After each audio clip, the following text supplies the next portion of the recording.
నమస్కారం విద్యార్థులారా.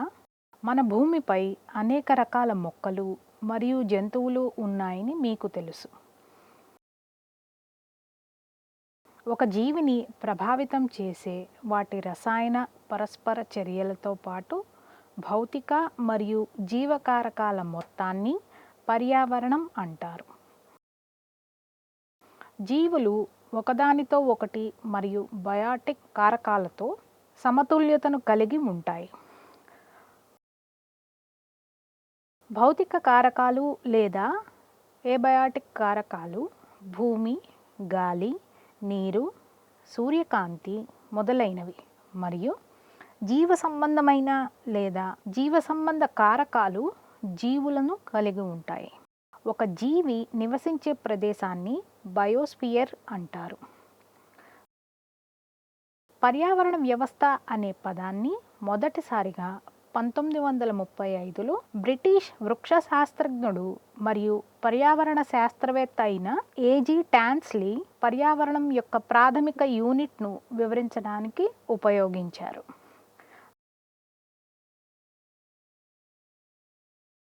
పర్యావరణ వ్యవస్థ అనే పదం ఒక వ్యక్తి మరియు పర్యావరణంలో నివసించే వారి మధ్య సంబంధాలను అధ్యయనం చేయడంగా నిర్వచించబడింది.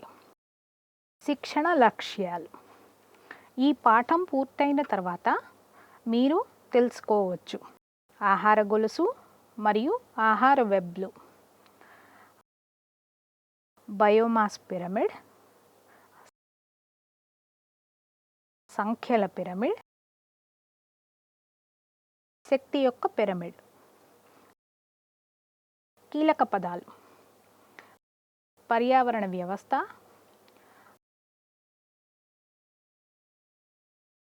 ఆహార ప్రక్రియ పరిణామక్రమం, ఆహార వెబ్,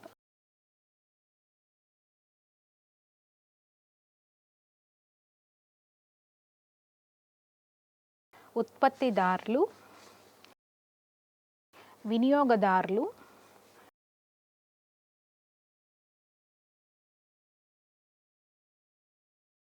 డీకంపోజర్లు,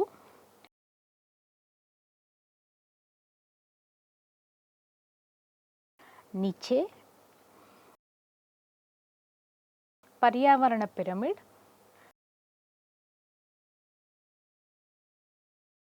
బయోమాస్.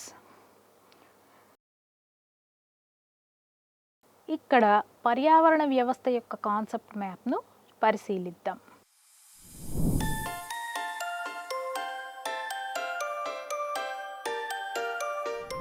మీరు ఆహార గొలుసులు మరియు ఆహార చక్రాల సహాయంతో మునుపటి తరగతులలో జీవులు మరియు వాటి ఆహారం మధ్య సంబంధాలను అర్థం చేసుకున్నారు. ఆహార గొలుసులు ఒకదానితో ఒకటి అనుసంధానించబడి ఉంటాయి మరియు అనేక ఆహార గొలుసుల మధ్య కనెక్షన్లు ఆహార వెబ్కి దారితీస్తాయి. ఆహార గొలుసు నిర్దిష్ట నివాస స్థలంలో ఎవరు ఏమి తింటారో చూపుతుంది. గొలుసులోని ప్రతి జీవి మధ్య బాణాలు ఎల్లప్పుడూ ఆహారం నుండి ఫీడర్ వరకు ఉంటాయి. ఉదాహరణకు ఆహార గొలుసును ఈ క్రింది విధంగా చూపవచ్చు: గ్రాస్, ర్యాబిట్, స్నేక్, హాక్. ఆహార గొలుసు. ఆహార గొలుసులో ప్రాథమిక, ద్వితీయ మరియు తృతీయ స్థాయిల వంటి ఉత్పత్తిదారు నుండి వినియోగదారునికి కదులుతుంది మరియు ప్రతి స్థాయిలో జీవుల సంఖ్య తగ్గుతుంది. పర్యావరణ వ్యవస్థలో శక్తితో కూడిన ఆహారం ఉత్పత్తిదారుల నుండి వినియోగదారులకు పరస్పర సంబంధాలపై ఆధారపడి దశల వారీగా వెళుతుంది.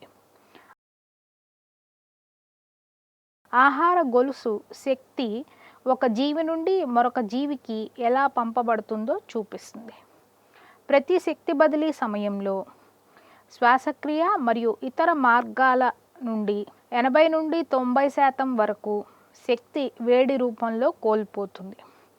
అందువల్ల 3 లేదా 4 దశల ఆహార గొలుసు జీవులకు చాలా తక్కువ శక్తిని కలిగి ఉంటుంది.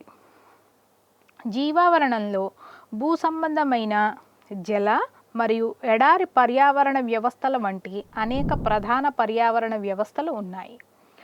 భూమండల పర్యావరణ వ్యవస్థలు ధ్రువాలు మరియు భూమధ్య రేఖ మధ్య వాతావరణ పరిస్థితుల్లో వైవిధ్యాల ద్వారా ఎక్కువగా నిర్ణయించబడతాయి.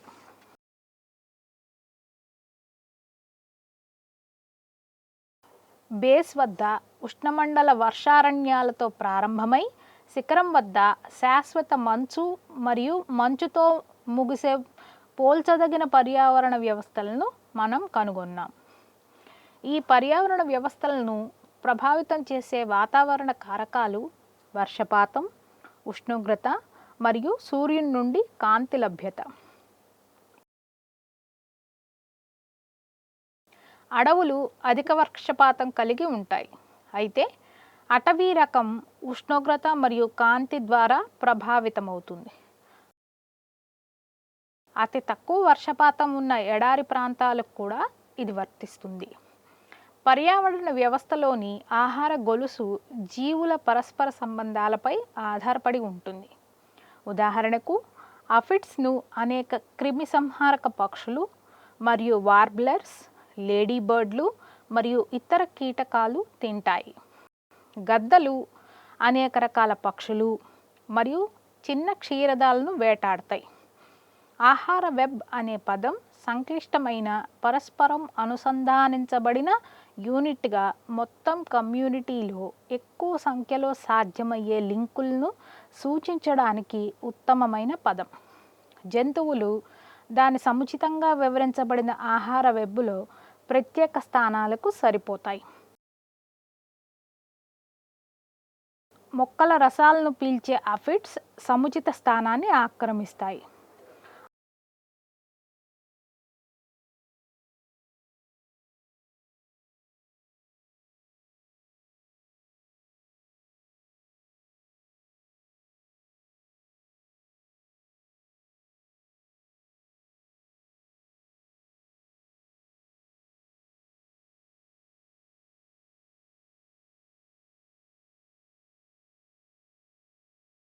ఆకుల ముక్కలను తినే గొంగళి పురుగులు మరొక స్థానాన్ని ఆక్రమిస్తాయి.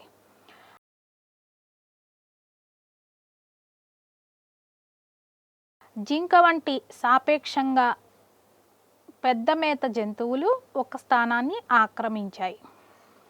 ఈ జంతువులన్నీ ఆకులను తింటాయి, కానీ అవి పరిమాణంలో మరియు తినే పద్ధతిలో విభిన్నంగా ఉంటాయి.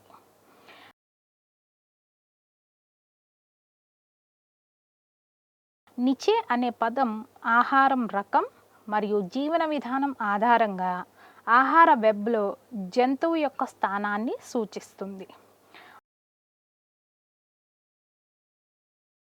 ఆవాసం అనేది ఒక జంతువు కోసం నివసించే ప్రదేశం, అయితే ఒక నిచే అనేది జీవి యొక్క వృత్తిని మరియు దాని జీవనోపాధిని ఎలా పొందుతుందో వివరిస్తుంది. పర్యావరణ పిరమిడ్లు అంటే ఏమిటి? వివిధ ట్రోఫిక్ స్థాయిలలో జీవుల యొక్క పోషక సంబంధాలు శక్తి, జీవుల సంఖ్య మరియు వాటి జీవ పదార్థాలను కలిగి ఉంటాయి. ఈ సంబంధాల యొక్క గ్రాఫికల్ ప్రాతినిధ్యం పిరమిడ్ల ఆకారాన్ని ఊహింపబడి పర్యావరణ పిరమిడ్లుగా పిలువబడుతుంది. దీనిని మొదటిసారిగా 1927లో బ్రిటిష్ పర్యావరణ శాస్త్రవేత్త చార్లెస్ ఎల్టన్ పరిచయం చేశారు.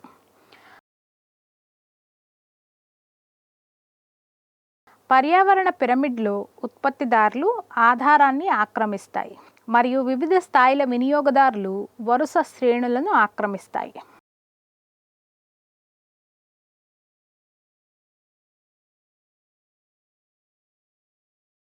అందువలన తృతీయ వినియోగదారులు పిరమిడ్ యొక్క శిఖరాన్ని ఆక్రమిస్తాయి. పిరమిడ్లలో 3 రకాలు ఉన్నాయి: బయోమాస్ యొక్క పిరమిడ్, సంఖ్యల పిరమిడ్ మరియు శక్తి యొక్క పిరమిడ్. ఒక నిర్దిష్ట వ్యవధిలో ఇచ్చిన ట్రోఫిక్ స్థాయిని ఆక్రమించే జీవుల సంఖ్య ఆధారంగా నిర్మించబడిన పిరమిడ్ను సంఖ్యల పిరమిడ్ అంటారు. ప్రతి బార్ ఆహార గొలుసులోని ప్రతి ట్రోఫిక్ స్థాయిలో జీవుల సంఖ్యను సూచిస్తుంది. ఆహార గొలుసులోని ప్రతి లింక్ వద్ద ప్రాథమిక వినియోగదారుల నుండి పెద్ద మాంసాహారుల వరకు పరిమాణంలో పెరుగుదల ఉంటుంది, కానీ సంఖ్య తగ్గుతుంది. చాలా పర్యావరణ వ్యవస్థలలో అనేక ఆహార గొలుసులలో సంఖ్యల పిరమిడ్ నిటారుగా ఉంటుంది. కొన్నిసార్లు సంఖ్యల పిరమిడ్ లాగా కనిపించదు, తలకిందులుగా లేదా విలోమంగా ఉంటుంది. ఉత్పత్తిదారు పెద్ద వృక్షం అయితే లేదా ఏదైనా ట్రాఫిక్ స్థాయిలో ఉన్న జీవుల్లో ఒకటి చాలా చిన్నదిగా ఉంటే ఇది జరగవచ్చు. బయోమాస్ అనేది కిరణజన్య సంయోగక్రియ ద్వారా కార్బన్ డయాక్సైడ్ స్థిరీకరణ నుండి తీసుకోబడిన సేంద్రియ పదార్థం. ఇందులో చెట్లు, పొదలు, పంటలు, గడ్డి, ఆల్గే, జల మొక్కలు, వ్యవసాయ మరియు అటవీ అవశేషాలు మరియు అన్ని రకాల మానవ మరియు జంతువుల వ్యర్థాలు ఉంటాయి.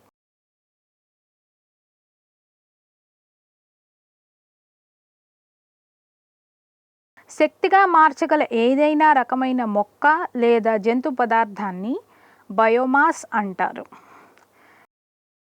శక్తి ఉత్పత్తికి ఉపయోగించే ఈ పదార్థాలను జీవ ఇంధనాలు అంటారు. బయోమాస్ యొక్క పిరమిడ్ వివిధ ట్రోఫిక్ స్థాయిలలో జీవ పదార్థం లేదా బయోమాస్ యొక్క పరిమాణం మధ్య సంబంధాలను సూచిస్తుంది. భూ సంబంధ పర్యావరణ వ్యవస్థలలో జీవ పదార్థం ఉత్పత్తిదారుల నుండి అగ్ర మాంసాహారులకు క్రమంగా తగ్గుతుంది. జలజీవావరణ వ్యవస్థలో ఈ ఉత్పత్తిదారులను తినే క్రస్టేషియన్లు మరియు చిన్న శాకాహార చేపలతో పోలిస్తే వృక్ష ప్లవకాల యొక్క జీవ పదార్థం చాలా తక్కువగా ఉంటుంది. చిన్న చేపలపై నివసించే పెద్ద మాంసాహార చేపల జీవ పదార్థం ఇంకా ఎక్కువగా ఉంటుంది మరియు బయోమాస్ యొక్క పిరమిడ్ను విలోమం చేస్తుంది.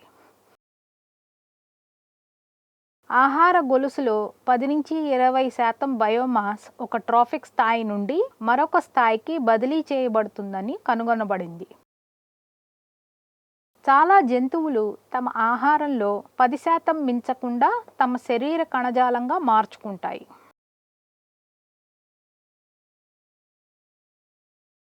ఆహార గొలుసులో సముద్ర ఉపరితల జలాల్లోని ప్లవకాలు అనేవి మొక్క ఆహార ఉత్పత్తిదారులు. జంతు ప్లవకాలు సూక్ష్మ మొక్కలను తింటాయి మరియు చేపలు జంతువుల ప్లవకాలను తింటాయి. మానవులు గొలుసు చివరన ఉంటారు మరియు చేపలను తింటారు. ఇందులో దాదాపు 90% ఆహారం ఒక్కో దశలో పోతుంది.